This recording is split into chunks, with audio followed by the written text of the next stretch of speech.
Ahora sí, les invito a que busquemos ahí en la palabra del Señor, Josué 7, ¿cierto? Porque nosotros continuamos en nuestra serie de fuertes y valientes, en la serie de Josué, que hemos comenzado ya hace algunas semanas, y la semana pasada vimos el capítulo 6, el gran capítulo 6 de Josué, donde todo el mundo recuerda, básicamente tú dices, bueno, yo recuerdo que los muros cayeron, yo recuerdo que, ¿verdad?, tomaron a Jericó y los muros cayeron, salvaron, no sabe que está en Josué 6, pero sí se recuerda eso, ¿verdad?, que los muros de Jericó caen, que Dios salva de manera milagrosa a Rahab y su familia allí, ¿verdad?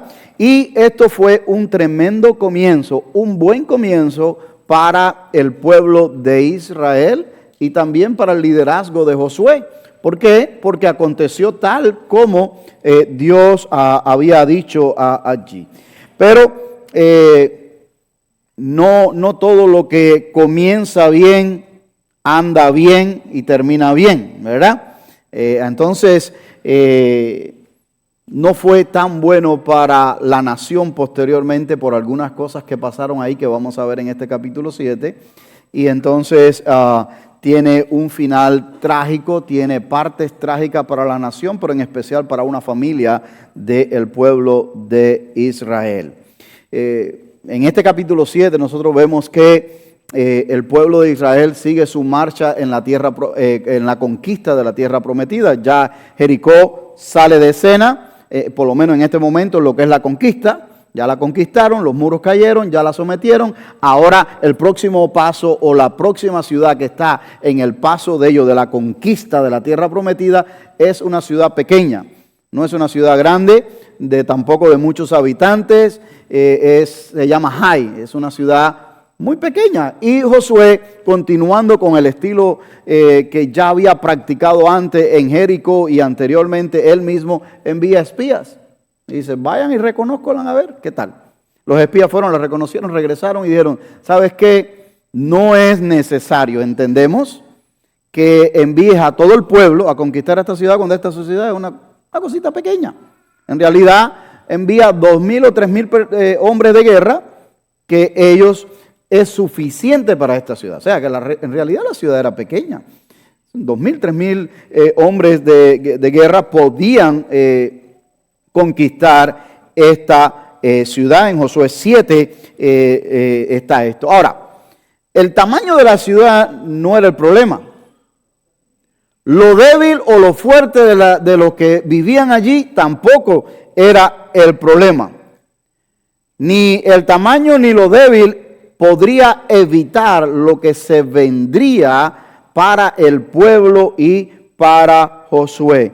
¿Por qué? Porque había algo que ni el pueblo de Israel, ni los espías, ni Josué, ni el liderazgo de Israel sabía que estaba aconteciendo en la vida de Israel. Y esto, no importa si la ciudad era grande o pequeña, débil o fuerte, iba a afectarles grandemente allí, mis hermanos. ¿Y qué es lo que era esto? Bueno, ahí en el versículo 1 del capítulo 7 dice aquí la palabra de Dios, pero los hijos de Israel cometieron una prevaricación en cuanto al anatema, porque Acán, hijo de Carmi, hijo de Zabdi, hijo de Sera, de la tribu de Judá, tomó del anatema, de lo que había sido maldito.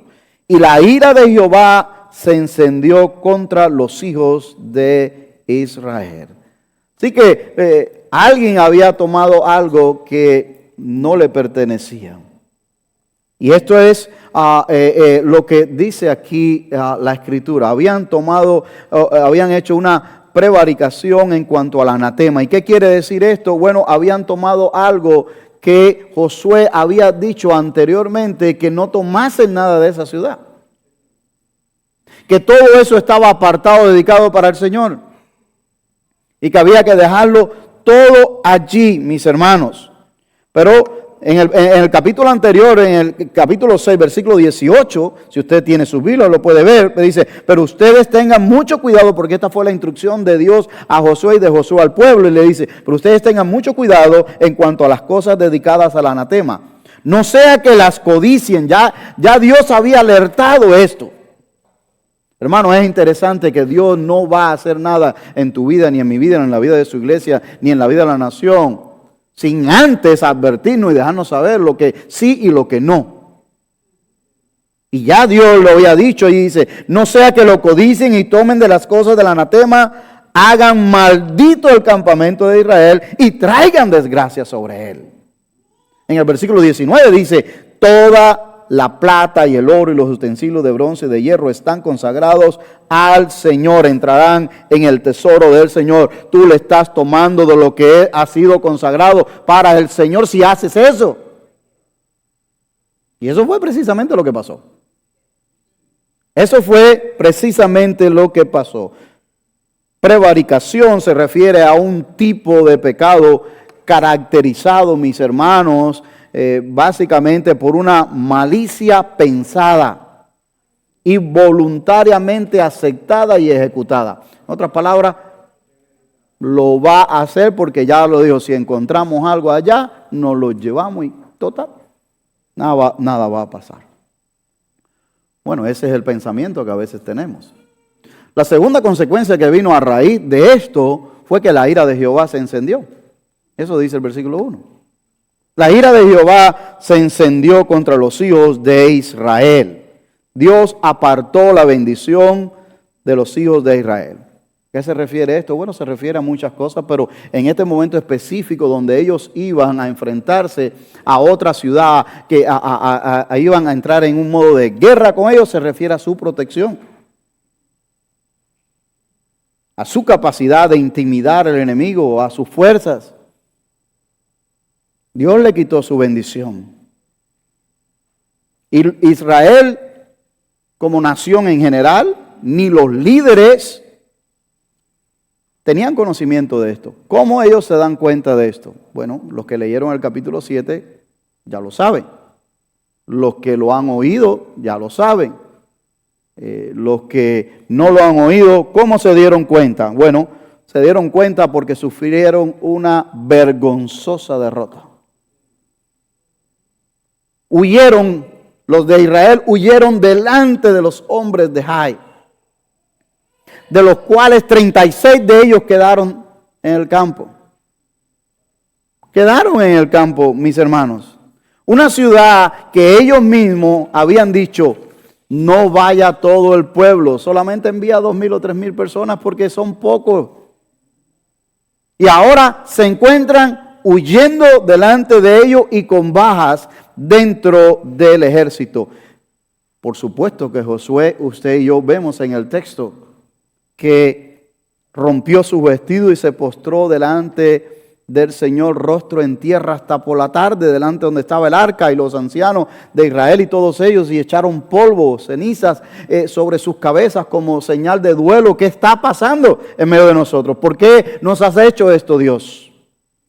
Bueno, Dios en realidad no se lo había hecho, pero ellos no conocían. Ellos no sabían lo que estaba pasando. Ellos estaban buscando una respuesta de parte de Dios. Como usted y yo a veces que no entendemos las cosas que pasan alrededor nuestro en nuestra vida, ¿verdad? En el trabajo, en la vida de nuestra familia, con los hijos, etcétera, y buscamos respuestas. Señor, ¿por qué has permitido esto, verdad? Porque esa siempre es la palabra clave. ¿Por qué, Señor? ¿Cierto? Y es tan antigua como hasta el tiempo de Josué y mucho más atrás. ¿Por qué? Bueno, hay un porqué siempre, ¿cierto? Y Dios lo sabe. Y por eso van delante del rostro de Él para buscar la respuesta. Y eso también es lo que deberíamos de hacer nosotros. Así que es en ese ambiente de duelo, de dolor, de impotencia, de vergüenza, que Josué está buscando una respuesta y Dios revela el por qué. Y le dice, la nación ha pecado. La nación ha pecado, y en los versículos 11 y 12 está. La nación ha pecado contra Dios. Pero también Dios en esta revelación que le hace a Josué, le dice la manera en que cómo deben de proceder para investigar la situación. Y, por supuesto, que lo van a hacer. Y el resto de este capítulo 7, más que nada, se dedica a desempacar, a decirnos cómo fue que Dios revela, Dios da instrucciones de cómo hacerlo, Josué llama a la nación y los va haciendo pasar, ¿verdad? Hasta que va un proceso eliminatorio, hasta que llega hasta la familia de Acán. Eso es lo que lleva este capítulo, y entonces también Dios mismo dice cómo deben de proceder y actuar para la solución de esta situación allí, mis hermanos. Al final del capítulo Dios permite que se descubra el pecado de Acán. Él lo confesó, o sea, lo admitió. Fue sentenciado de acuerdo a lo que Dios dijo, fuerte para nosotros, ¿verdad? Pero fue lo que Dios dijo allí, y después llevado a cabo el castigo en los últimos versículos del 24 al 26. Así que es en este tono o en este ambiente que se desarrolla este capítulo 7 completo aquí, mis hermanos. Una historia trágica, pero que le enseñaba al pueblo de Israel también las consecuencias graves en contra de pecar contra Dios. Miren, mis hermanos, déjame decirle algo. Usted y yo no deberíamos de parar nunca de darle gracias a Dios por Jesucristo. Porque usted y yo no estamos siendo juzgados de acuerdo a esa ley antigua. Si estuviéramos siendo juzgados de acuerdo a esa ley antigua, créame que nos faltara rostro, nos faltara cuerpo para recibir latigazos, apedreamientos. Créame.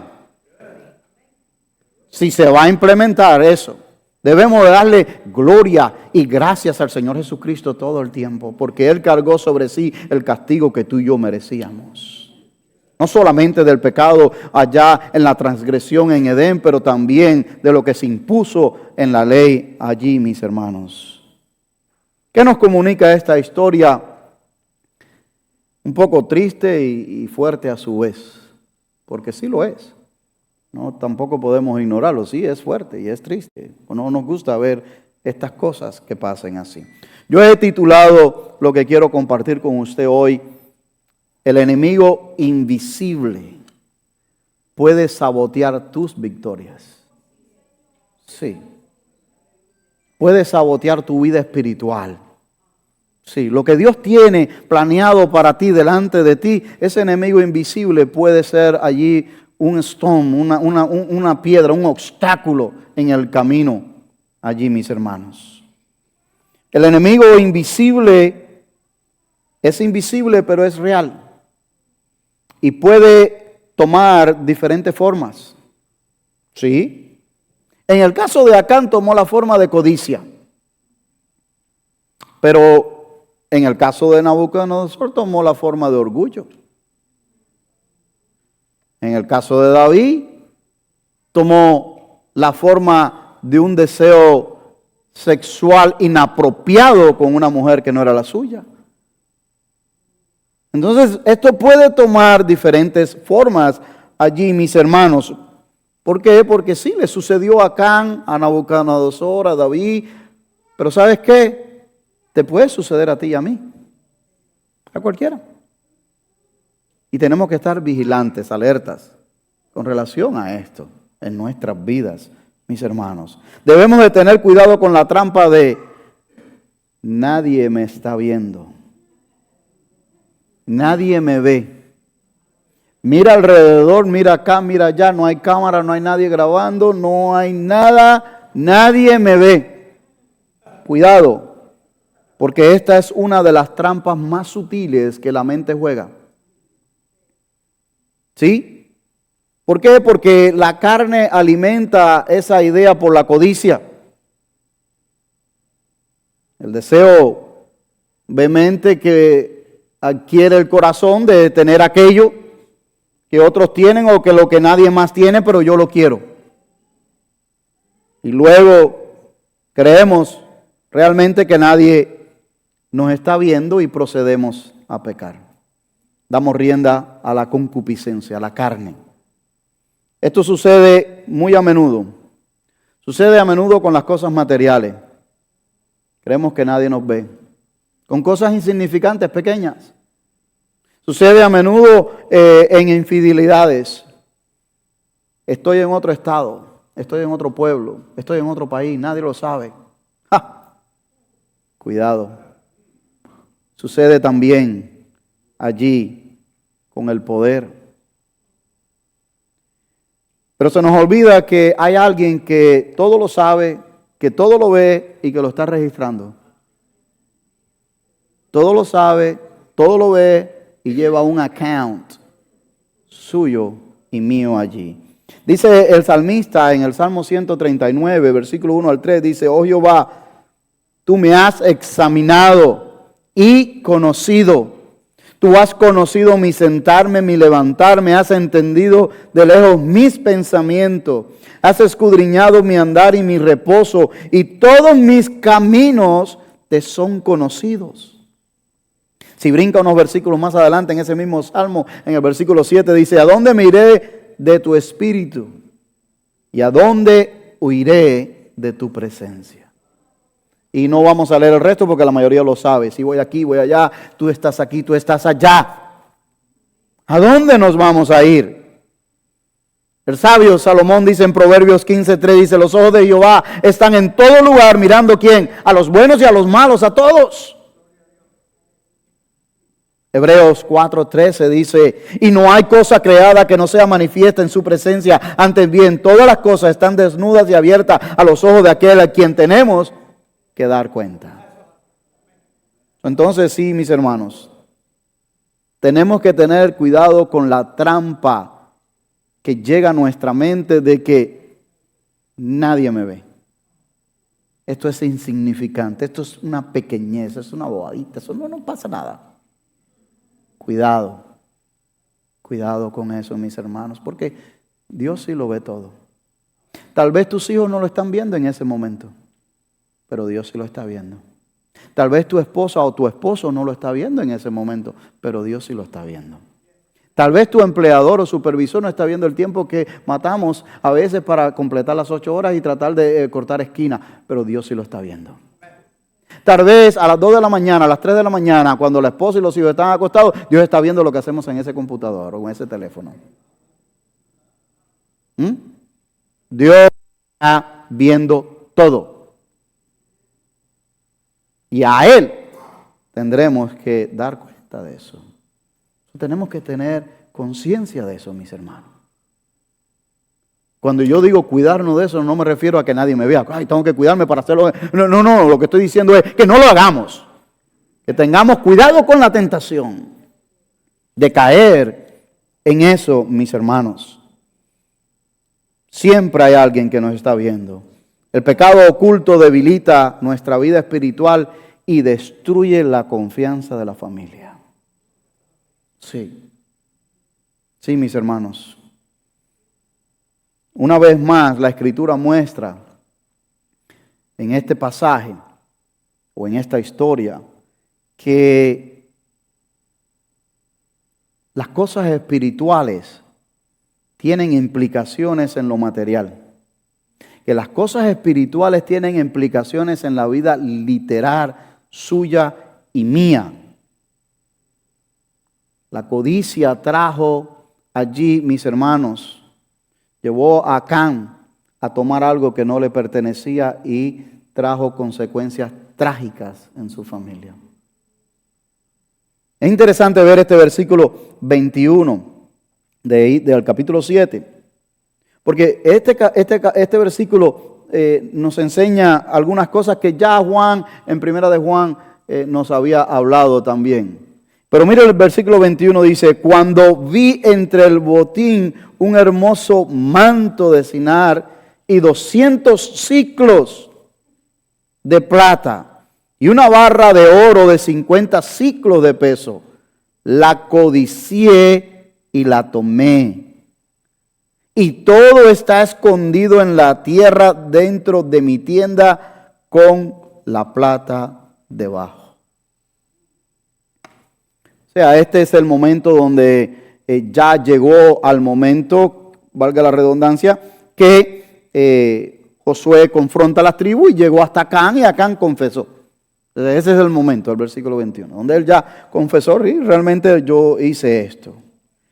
Y esto es muy parecido, hermano, cuando aquí nosotros tenemos en este país, y bueno, tal vez en los países nuestros, yo digo en este porque es lo que conocí, no tenía ni idea de computadora antes, pero tenemos una computadora familiar que está en la sala. Y ahí pues guardamos files y cosas que la familia revisa, busca y es para uso del hogar. Y alguien allí curiosamente le da a una tecla de esos advertising que llegan, no es que entre nada malo, simplemente que entró un virus. La computadora comenzó a ser rara y uno entró en modo de pánico y la apagó. Pero se quedó callado y no dijo nada. ¿Verdad? Y ese virus comienza allí, puede ser un hacker y puede estar cogiendo información de todos en el hogar, llevándose allí password, llevándose información sensible del banco, de lo que usted tenga ahí, eso se lo está llevando. Así es el pecado. Callamos, pero afecta a todos en el hogar. Después se levantan y a los pocos días se dan cuenta que el banco le hicieron extracciones. Y ir a reclamar al banco después. Y después a ir a reclamar aquí y allá porque todas las cuentas han sido hackeadas. Así funciona esto, mis hermanos. El pecado oculto siempre va a sabotear la paz, la tranquilidad y la prosperidad de la familia. Eso siempre va a ser así. Mire, los tres pasos que nosotros vemos en este versículo 21, por eso le dije que era interesante, que esto conlleva la ruina de cualquier familia. Porque así más o menos empieza. Dice aquí que él vio, pero antes de él ver, y esa ya es una especulación mía, usted separa esto, ¿ok? Mantenga lo que dice la Biblia. La especulación es especulación, usted también puede tener la suya. Pero yo soy de los que pienso que antes de que él viese, ya él había, ¿verdad?, puesto en su corazón, si veo algo, me lo llevo. Porque aquí esto no solamente es para Josué.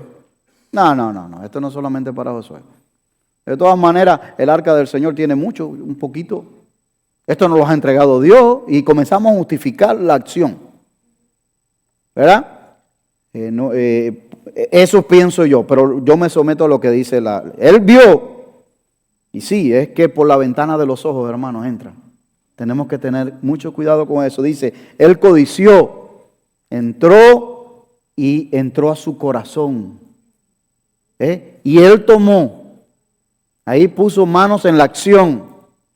Pero lo que el pecado siempre hace es que tratamos de encubrirlo o justificarlo. ¿Cierto? Eso es lo que el pecado siempre hace. Desde el jardín del Edén, eso ha venido siempre el mismo patrón, el mismo modelo. La mujer que me diste, la serpiente me engañó, ¿verdad? Y así sucesivamente hasta ahora. Él vio, codició, él tomó, pero lo escondió. Porque eso es lo que hace el pecado, mis hermanos. Primera de Juan 2:16 dice, porque todo lo que hay en el mundo, la pasión de la carne, la pasión de los ojos y la arrogancia de la vida no proviene del Padre, sino del mundo. Cuando llegue la tentación de pecar, mis hermanos, en cualquier nivel, en cualquier lo que sea, piensa, ¿qué haría Jesús en mi lugar? Tal vez eso nos pueda ayudar a frenar. Porque no estoy diciendo que no lo acariciemos aquí. No estoy diciendo que no te veas tentado a hacerlo. ¿Por qué? Porque somos seres humanos imperfectos. Pero cuando llegue ese momento que usted diga, ¿lo hago o no lo hago?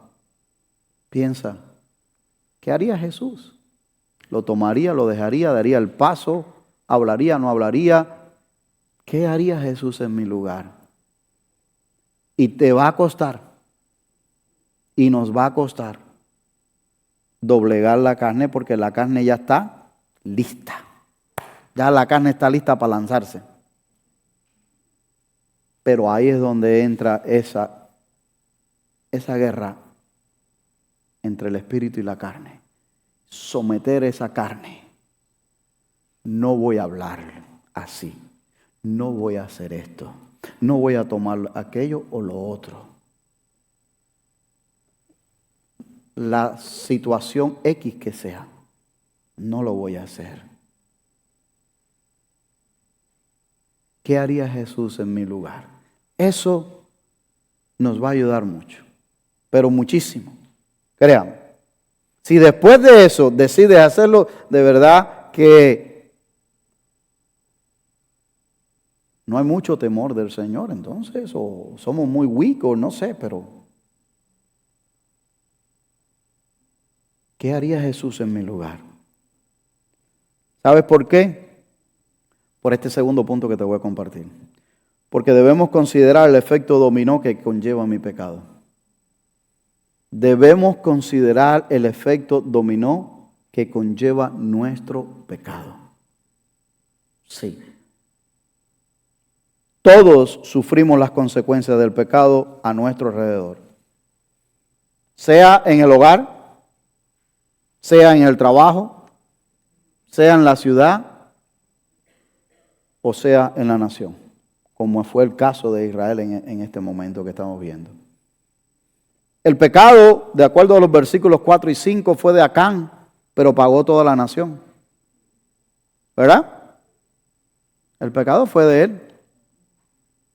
Pero las bajas que hubieron, no solamente no fueron de la tribu, no fueron, perdón, del clan de él, de su household, de su casa. Fueron de la nación. El efecto dominó del pecado, mis hermanos. Mira los versículos 4 y 5. Así que subieron allá unos 3,000 hombres del pueblo, pero huyeron ante los hombres de Jai. Los hombres de Jai hirieron de ellos a unos 36 hombres y los persiguieron desde la puerta hasta Sebarín. Y los derrotaron en la bajada. El corazón del pueblo desfalleció y se hizo como agua.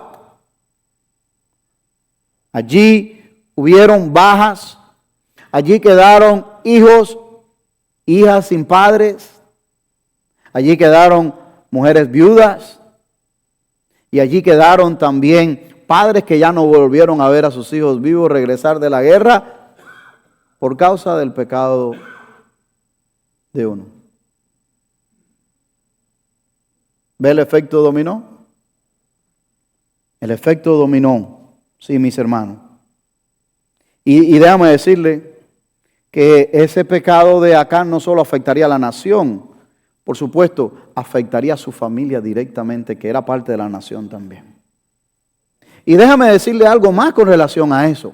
Estoy casi convencido que Acán hizo esto por el beneficio de su familia, para tener un ahorro, para tener una platita extra. ¿Verdad? Para acomodar a su familia. Cuando ya entrasen en el territorio que fuese asignado para la tribu de Judá, porque esa era la que él pertenecía, pues ya él se estableciese ya y se organizase un poquito mejor y pues, tuviera la capacidad económica de poner un negocio o lo que sea. Yo no lo sé, pero estoy convencido que lo hizo para el bien de su familia.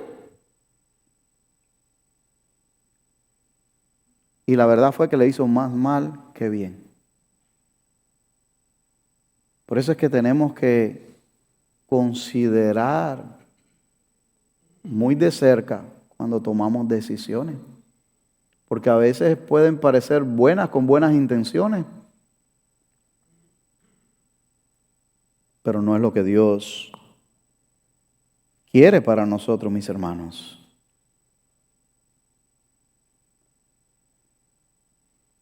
Cuando hay un pecado en el hogar, Todos sufren las consecuencias. Si no, miremos, no sé, un hogar de alguno que esté pasando por adicciones para que vea cómo sufre allí todo el mundo. Allí no solamente sufre mamá y papá, ahí sufren los hermanos. Ahí sufre todo el mundo. No hay paz, no hay prosperidad, no hay descanso, no hay convivencia en armonía. Recuerda, mi hermano y mi hermana y mi amigo que estás aquí. Tomemos conciencia, porque nuestros pecados ocultos traen consecuencia a quienes amamos más. No son los que se cometen acá, que ven, que dijo tal palabra, que no, son los ocultos, aquellos que queremos esconder. Traen consecuencia a quienes amamos más, mis hermanos. ¿Saben cuántos accidentes pasan aquí en Florida a diario? Más o menos entre 130 a 145 por día. ¿Okay? Si ponemos eso más o menos a 137 como promedio por día, eso da 4,110 al mes. Alrededor de 49,320 al año. Esto da como consecuencia 300 muertes al año por accidentes en el estado de la Florida que involucran distracciones. Pequeñas distracciones. Y todo el mundo lo primero que va a pensar cuando se habla de distracciones es el teléfono. ¿Cierto? Pero es verdad, el teléfono está ahí, es uno de ellos. Pero no se limita al teléfono solamente. De acuerdo a lo que estuve leyendo, también tiene que ver con el ajuste de las pantallas. Ahora que los carros tienen pantalla, estar ajustando, buscando allí, ¡pum! Esa es una de ellas. Otra es comiendo en el carro. Otra es tratando de buscar cosas que se le caen a uno en el carro y se distrae un momentito y ahí. Otras, desgraciadamente, y tengo que decir eso y voltearme para acá, es que maquillarse en el carro. Sí, pero está ahí, está en las estadísticas. Está ahí, mis hermanos. Y otra es por la interacción con los pasajeros. Están hablando, se distraen. Todas estas son distracciones, hermanos, que traen consecuencias. A nivel nacional son 2,140 por día para un total de 780,000 accidentes anuales por distracciones. Y esas distracciones causan a nivel nacional 9 muertos diarios. Distracciones, no estoy hablando de otro tipo de muerte, son clasificadas por distracciones. O sea, quiere decir que mientras usted y yo estamos aquí hoy, que nos salimos de la casa, que se levantó y al final, en la noche, cuando nos acostemos, 9 personas fallecieron en Estados Unidos. Hoy, por distracciones. ¿Dónde quiero llegar con esas estadísticas? ¿Qué le quiero comunicar a usted, mis hermanos? Una distracción puede ocasionar un accidente donde no solamente tu familia y mi familia se vean afectadas, sino que otras familias con las cuales compartimos las carreteras también se vean afectadas y puedan perder la vida por una distracción. Cuanto más perder el alma por una distracción.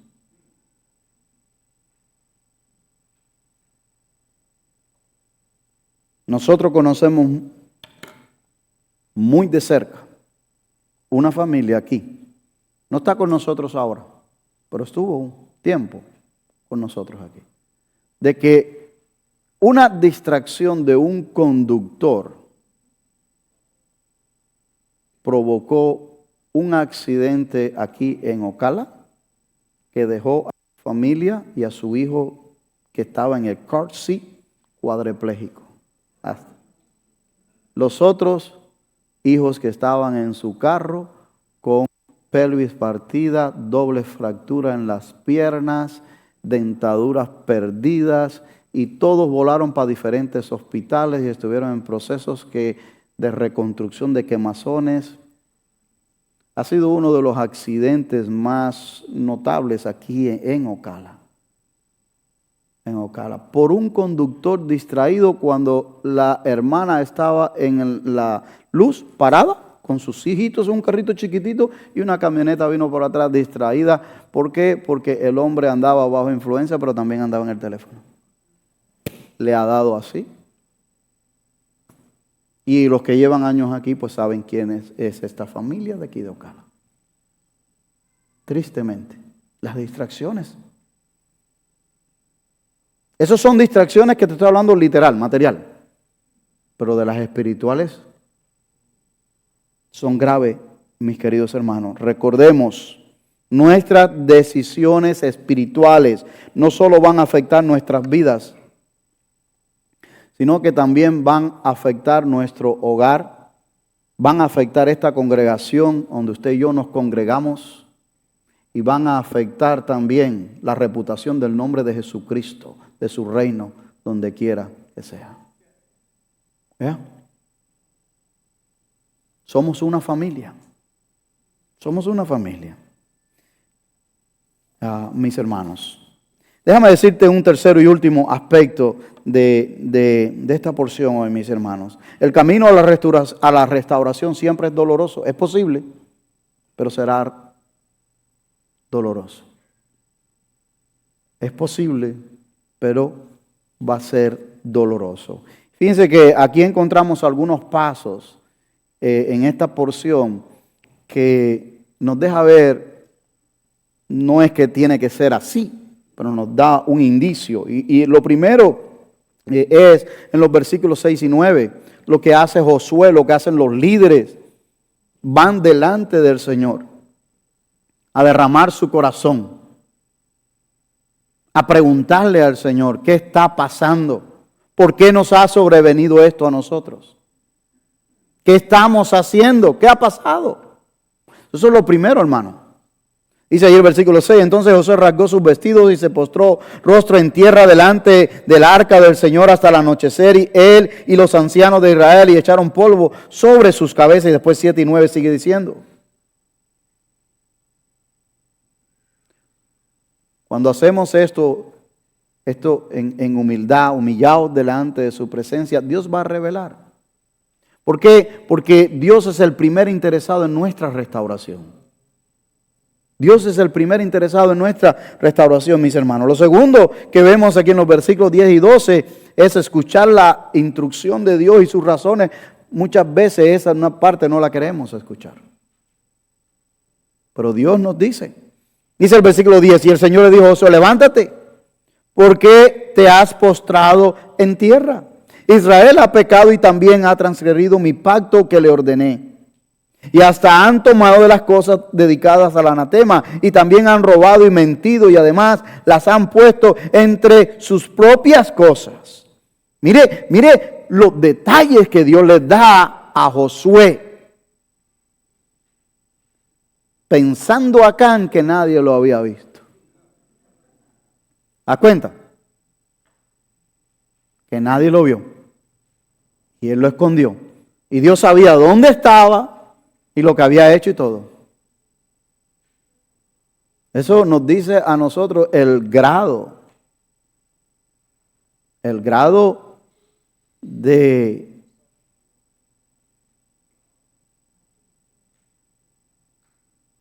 santidad de Dios y de lo que Él espera de ti y de mí.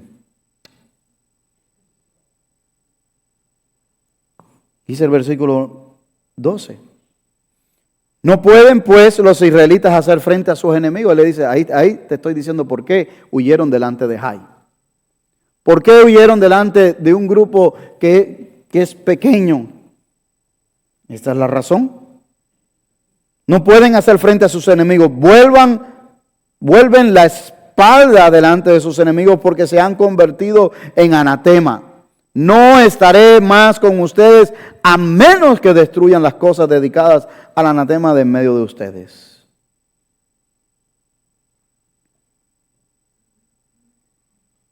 Pregúntale a Dios, ¿qué está pasando?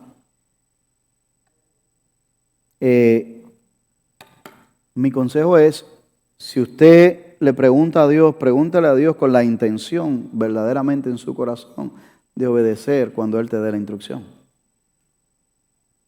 Pero preguntarle a Dios solamente para satisfacer allí una incógnita, una interrogante, una curiosidad, sin el compromiso allí en mi corazón de que quiero obedecerle lo que Él me muestra, entonces realmente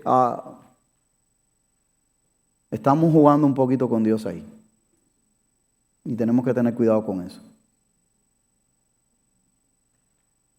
Josué no entendía, los líderes no entendían qué estaba pasando, le preguntaron, Dios reveló y le dijo, y esto es lo que vas a hacer.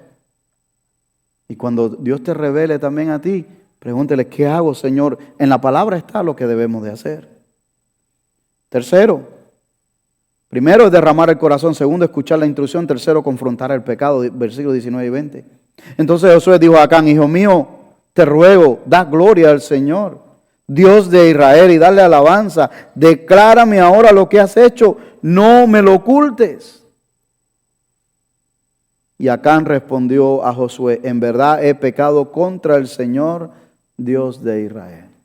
Sí, él confiesa que su pecado era contra Dios.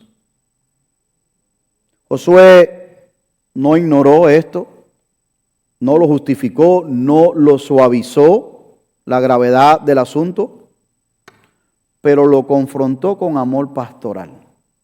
Hijo mío, o sea, Josué era mayor que él, a pesar de ser el líder, pero también era mayor que él. Hijo mío, ¿qué ha pasado? Porque Dios no le había dicho todavía exactamente, Dios lo fue llevando a las tribus, hasta los clanes, hasta su casa. Y él tenía una idea de lo que había pasado, pero no sabía quién era hasta que Dios revela. Y ahora viene la confesión de él. ¿Y qué es lo que hace la confesión? La confesión busca concientizar a la persona de lo que ha hecho, admitir su culpa. Y por último, paso la implementación del decreto de Dios, que es el doloroso. Versículo 24 al 26. Entonces Josué y todo Israel con él tomaron a Acán, hijo de Zera, y la plata, el manto, la barra de oro, y sus hijos, sus hijas, sus bueyes, sus asnos, sus ovejas, su tienda, y todo lo que le pertenecía, y los llevaron al valle de Acor. Y Josué dijo, ¿por qué nos has turbado? El Señor te turbará hoy. Todo Israel lo apedreó y lo quemaron después de haberlo apedreado. Levantaron sobre él un gran montón de piedras que permanece allí hasta hoy. Triste ese final, ¿verdad? Triste. Y también dice que el Señor se volvió de su furor, de su ira, y por eso ese lugar fue llamado el Valle de Acor. Hermanos, si nosotros oramos para que Dios revele la situación, nosotros lo confrontamos y vemos que es así tal como se nos ha dicho, y no hacemos nada al respecto, eso es negligencia y no es amor. Y eso pasa mucho en los hogares, con los hijos, que nosotros confrontamos, investigamos, se admite, nos lo dicen y suavizamos la cosa porque, tú sabes, es mi hijo, es mi hija, ¿qué voy a hacer?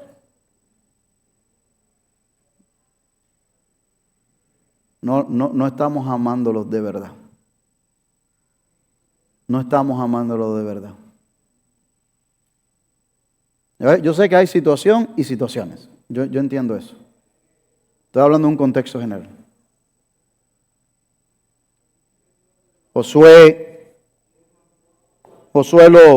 lo trató con amor, pero no ignoró no ignoró la situación. Y hermano, como dije a un principio, lo repito ahora, gracias a Dios por Jesucristo. Porque nosotros no estamos bajo ese pacto ahora. La palabra de Dios nos dice a nosotros en 1 de Juan capítulo 1 versículo 9, si confesamos nuestros pecados, Él es fiel y justo, ¿para qué? Para perdonar nuestros pecados y limpiarnos de toda maldad. Si no, no quedara un cristiano de pie, hermano. Hubiera que venir a la iglesia con unos buckets de piedra allá afuera. Y entonces habría que hacer como las iglesias antiguas que todavía existen, de tener ahí un cementerio al lado de la iglesia. Gracias a Dios por Jesucristo, mis hermanos. Segunda de Pedro 3:9 dice, en realidad no es que el Señor sea lento para cumplir su promesa, como algunos piensan. Al contrario, es paciente por amor a ustedes. No quieren que nadie sea destruido, quiere que todos se arrepientan. ¿Ve? Y fíjense que es interesante notar algo en este versículo 26, que el mismo valle que fue de aflicción y de dolor ahora se convierte en un valle de puerta de esperanza. ¿Por qué? Porque en el mismo momento en que el anatema es cuestionado, es ejecutado con dolor, con sufrimiento, sí, con todo lo que esto conlleva, pero al mismo tiempo abre la puerta de esperanza para la restauración.